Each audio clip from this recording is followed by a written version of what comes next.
It's time to join our American family Robinson again in Centerville. Windy Bill seems unable to give up the idea of a political career, and as a last desperate resort tried to interest Dick Collins in backing his campaign, an effort which came to nothing when Dick refused on the very good ground of having no money. Windy believed that this objection was taken care of when young Bob Robinson discovered an ad in the Herald's Personals asking all the heirs of one John Collins, who died in 1710, to communicate with a box holder in care of a Chicago newspaper. Bob and Windy insisted that a letter be sent, asking for further information, and Dick allowed himself to be persuaded to do it, but swore the other two to secrecy. Now we find him in the office of the Centerville Herald in his natural role of hard-working newspaper reporter, apparently quite unaffected by the possibility of being an heir. Windy has just come in. Dick, may I speak to you a minute? No, I'm sorry. I'm busy. Come back later. Oh, but this is important. There's been developments, Dick. I found out something. Found out something about what? Say, what's the matter with you? What are you creeping around here for looking like the villain out of Nellie, the beautiful cloak model? Not so loud. I can't talk here. Too many people. And this is too important. Can't we go somewhere? Oh, all right. Mr. Robinson's out, so I guess we can go in his office for a minute. But you've got to understand, Wendy, you can't come in here all the time pestering me with this darn fool business. Darn fool business? That's all the thanks I get for spending hours of valuable time trying to help you out. Valuable time. You're probably so busy you can only sleep 14 or 15 hours a day. Now, what is the development? Have you found out I descend from a long line of horse thieves? First, we'd better shut the door. You can't be too careful. All right. Now, have you heard from them yet? No, of course not. We haven't had time to get an answer to that document you composed. Oh, we should have wired. I don't know why I didn't think of it. Well, if this inheritance has been waiting for me since 1710, I don't think we have to start rushing things now. Say, you didn't bring me in here to inquire about the mail, did you? No. It's about my genealogical research of your antecedents. I've come across some very significant information. Your father's name was John Collins. Oh, for Pete's sake, I knew that. It's in the records of the orphanage. Ah, but that's not all. Your grandfather's name was also John Collins. Well, I can't say that I'm terribly surprised, since my father's name was John Collins, Jr. Dick, my boy, don't you get it? The significance of it all?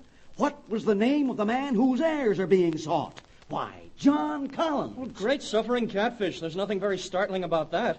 There have probably been several million John Collinses sprouting up since 1710. I know, my dear boy. But you must appreciate that you're a more likely prospect for the inheritance than if you didn't come from a long line of John Collinses. Oh, sure. I have a swell chance of being the rightful heir. But I'm not ordering that limousine and chauffeur and stuff, not yet. You go on with the good work, Wendy, if it gives you any pleasure. But I want to make it clear to you right now that if I do get any money out of this, it's not going to be used to support you as a political candidate for anything. Not even for commissioner of the street cleaning department. Now, that's all right, my boy. All I ask is the satisfaction of establishing you in your rightful place as heir to the estate. And, of course, that 35% that we agreed was a purely nominal return for my trouble in managing this thing for you. Oh, you're welcome to that. I don't think you can get into much trouble with 35% of nothing. Unless you try to spend it. You haven't done that, have you? No, I haven't made any commitments exactly. What do you mean, exactly? Windy, you haven't bought anything on the strength of this mirage you're chasing. No, of course not. I've just been looking over the local real estate market, keeping my eye open for a nice site for a country estate. Well, you'd better not do anything more than just look. I'm not going to help get you out of jail, and that's where you're headed for if you... Oh, why, nonsense. How could I be put in jail? I only gave the agent your name. You what? Why, I gave him your name. Of course, I was looking for an estate for you. I'm purely unselfish about this thing. I'm sparing no effort to help you assume your rightful place as the heir to a fortune. You can't go on living in that modest little cottage. Stop.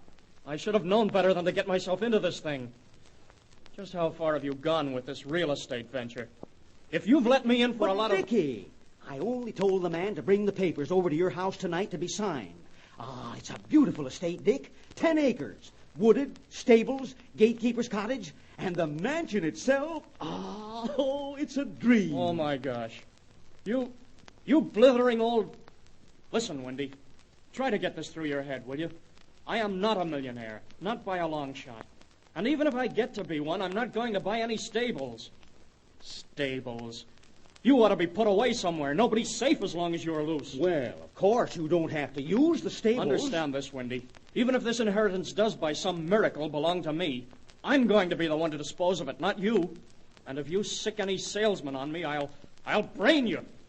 I'm not buying any estates, do you get that? Well, I was only trying to help. I just thought it'd be nice for you and Betty. I had only your best interests at heart. All right, don't cry about it, and don't do it any more.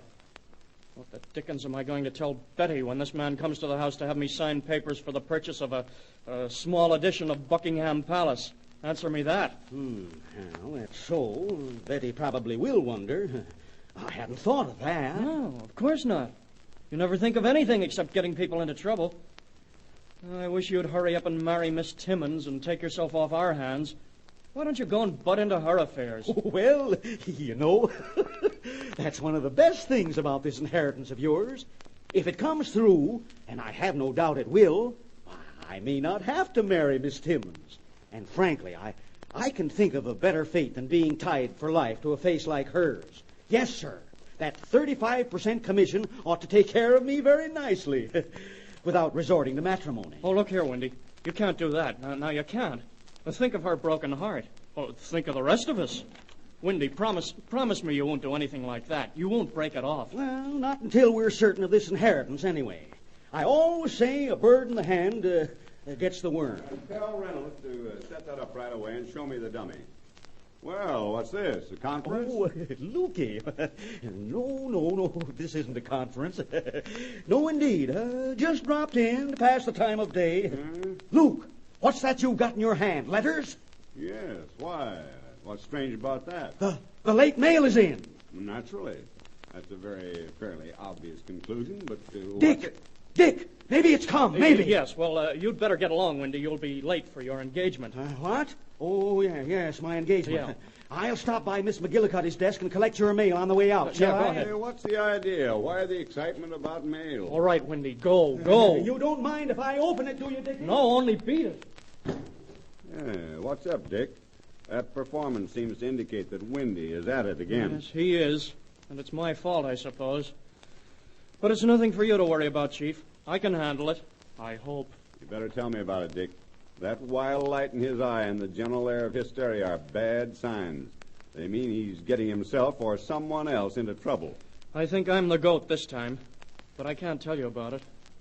I deserve what I'm probably going to get. Now, I hope you haven't fallen for one of his get-rich-quick schemes. Yes, I did for a while. But it's not too late to get out of it. And it's something I'd rather not go into. A fellow hates to discuss his mental lapses with his boss. Oh, now, don't take it too hard. More experienced people than you have fallen for Windy's style of salesmanship. I don't know why I listened to him. I certainly ought to know him better by this time. Well, it's a funny thing. I think the answer is that people like you and me can't realize that all the energy and vim that Windy puts into his hot air schemes doesn't mean a thing. You have a feeling there must be something behind it all, something to justify all those flowery phrases and windmill gestures. But Windy ignores entirely the fact that the aim of his life, making money, can only be achieved by following the rules, by taking advantage of the system developed by people who have been successful at it. He certainly isn't willing to recognize the old principle that hard work is the only formula for success. Nor are a great many other people who are trying to substitute a utopia via law for industrial recovery, via plain, old-fashioned hard work. Now, it seems to me that the very men who are best qualified to help get this country out of the woods, and I mean all the way out of the woods, are the same men who have made a conspicuous success out of running their own business through hard work. I was reading somewhere, a while ago, this Congress of American Industry, which met recently in New York, unanimously decided that industry needs even more than a temporary period of relief from the national policies which are paralyzing initiative. Assurance that future national policies will be based on business principles, will give private industry, private initiative, and private labor a real chance to work out their own salvation. And Windy's just the same. He wants to make money by using his wits instead of his brains, and replace good hard work with fancy oratory. And I had to fall for it. If Windy and the panacea peddlers would only keep their bright ideas to themselves... Oh, no, that wouldn't be any fun. Then there'd be nobody to applaud. Well, if Windy thinks he's having fun with me, he'll find out he's mistaken. I'm going out there right now and put a stop to this particular project. Well, I hope you catch him in time. Usually, if Windy gets any encouragement at all, he's off like a hound on the scent, and nothing can stop him. We'll see about that. Well, now I tell you why, of course it's a cinch. There's nothing to it. I tell you, within a few weeks Windy. we'll have... Dick, it's come. The letter. And listen. I'm through listening. You listen. This whole thing is off, see? There'll be no more of this foolishness about me being the heir to some ancient remnant of the Pilgrim Fathers. Richard Collins. Remember, you're speaking of your great-great-great-great-grandfather. And it behooves you to show the old gentleman some respect. Oh, grandfather, my eye. There probably never was such a person as this John Collins, who suddenly cropped up after 100 years to send you off your head and... There never was, eh? Well, take a look at that. I won't. You've made enough of a fool of me already. Oh, Dick, listen, it's the goods. This guy in Chicago says it is. Yes. There was such a guy, and well, you just listen to the letter and then see if you can feel so snooty I about tell it. you, I'll have none of it. I don't want Dear Mr. Collins, your letter to my ad in the personals column of the Centerville Herald convinces me that you are probably one of the logical claimants to the estate of John Collins to whom the ad refers. You see? John Collins was an early settler in Massachusetts who was the heir to a vast estate and a baronetcy in Ireland. Some old documents unearthed by me establish the fact that he came to this country believing that his father had cut him off from his rightful inheritance as eldest son. But further research into old records in Ireland are expected to divulge that he was, in fact, the legal heir. In tracing John Collins' family in this country, I have found that his direct descendants moved to what is now Kansas City in 1861, after which time I have been unable to find any record of them. The John Collins who went to Kansas in 1861 was a direct heir, and he had 3 sons. Since you come from that part of the country, there is every possibility that you may be the descendant of one of those sons. Now then. Of course, you realize that there's a great deal still to be done before your claim can be established. But I would suggest it would be well worth your while to make a trip to Chicago. There, you see, Dick? Why, this man himself believes that you're the heir. And the baronetcy, Dick. And vast estates in Ireland. And accumulated riches since 1710. Don't interrupt, Windy. Here, Bob, let me see that. Oh, it's all here. You're a cinch for it, Dick. Well, why, shucks, Kansas City isn't far away. And look at all the John Collinses Windy found out about in your family. Hello, Dickie. What's going on? Why, Betty, this is a pleasant surprise. You don't look it. You look as though you've been caught stealing jam. And what are you hiding behind you there? Why, that's nothing. Just a letter that came into the office. I was turning it over to Bob to answer. Here, Bob, you know what to do with it. Yeah, sure, I know. I'll take care of it. Dick Collins, you're not keeping something from me, are you? So early in our marital career? What's the mystery? Mystery? Mm-hmm. No, there's no mystery. I don't know what you mean, dear.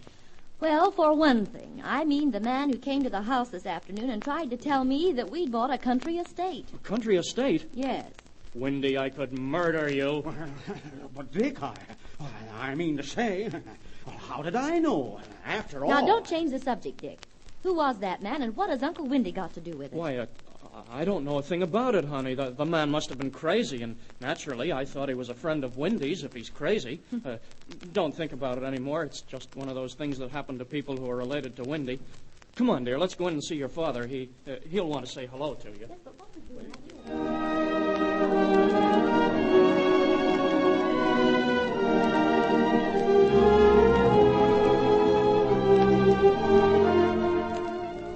What does the letter from the mysterious man in Chicago mean? Is Dick really an heir to a baronetcy of fortune? And will he be able to keep Betty from knowing what's going on? Join us in our next program and see what happens. Until then, goodbye.